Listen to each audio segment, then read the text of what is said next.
Selanjutnya ada Adobe Illustrator. Adobe Illustrator adalah perangkat lunak ya, atau software desain berbasis vektor yang cocok untuk membuat logo, icon, sama ilustrasi.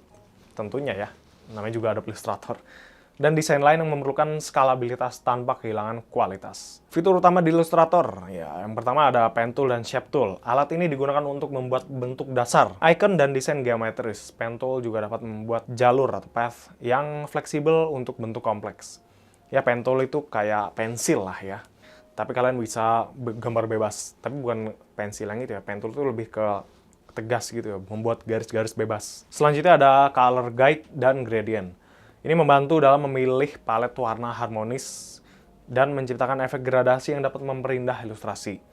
Yang keempat ada layer dan grouping, ini membantu dalam pengelompokan elemen desain untuk pengeditan yang lebih mudah. Yang keempat ada simbol dan pattern, memungkinkan pengguna membuat pola berulang dan menyimpan simbol untuk digunakan kembali di berbagai elemen desain. Di sini ada perbandingan antara Photoshop dan Illustrator ya. Yang pertama dari basisnya atau basicnya, ada Photoshop itu berjalan di raster atau berbasis pixel. Kalau Adobe Illustrator itu berbasis vektor, itu berbasis titik dan garis. Selanjutnya ada kegunaan. Nah, kegunaan Adobe Photoshop itu untuk pengeditan foto, manipulasi gambar, dan efek-efek yang visual lah gitu. Sedangkan Adobe Illustrator itu untuk ilustrasi, logo, icon, desain vektor. Kelebihan dari Photoshop itu cocok untuk foto yang detail, sama efek yang kompleks banget. Ya, kalau keunggulannya dari Adobe Illustrator adalah cocok untuk desain yang skalabilitas tinggi, di zoom gitu. Kalau kelemahannya jelas ya, kalau raster gambar pecah saat diperbesar gitu. Sedangkan Adobe Illustrator itu terbatas pada efek tertentu, tidak cocok untuk foto gitu. Oke, ini pengenalan ke format file digital dan media digital. Dalam desain digital, format file yang tepat harus dipilih berdasarkan tujuan penggunaan.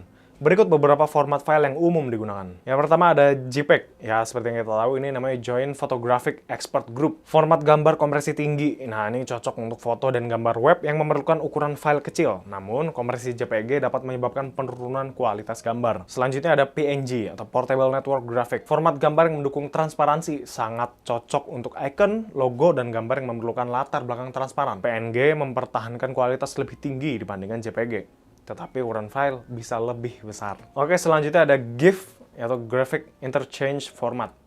Format gambar yang mendukung animasi sederhana dan transparansi. Biasa digunakan untuk gambar bergerak sederhana di web. Ini biasa juga ada di WhatsApp ya biasanya ya. Selanjutnya ada SVG atau Scalable Vector Graphic. Ini format berbasis vektor yang cocok untuk gambar yang harus diskalakan tanpa kehilangan kualitas seperti logo dan icon. Selanjutnya ada PDF atau Portable Document Format. Format dokumen yang kompatibel lintas platform dan bisa menyimpan gambar vektor serta teks. Sering digunakan untuk dokumen cetak dan desain yang membutuhkan kesesuaian tata letak. Selanjutnya ada media digital. Media digital mencakup berbagai jenis konten yang dihasilkan secara digital. Antara lain, yang pertama ada gambar dan ilustrasi, ini termasuk gambar raster, JPEG, sama PNG, dan gambar vektor, SVG, maupun PDF. Yang kedua ada video dan animasi, ini menggunakan format seperti MP4 dan GIF, seringkali mencakup animasi grafis dan video.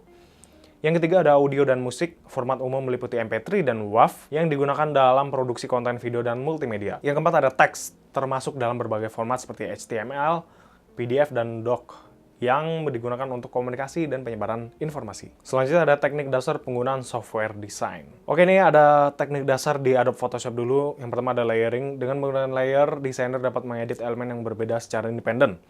Layer memungkinkan perbedaan elemen untuk dipindahkan, digabungkan, atau disembunyikan sesuai kebutuhan. Selanjutnya ada masking. Teknik masking digunakan untuk mengedit hanya sebagian dari layer tanpa merusak bagian lain. Misalnya menghapus latar belakang atau menggabungkan beberapa gambar.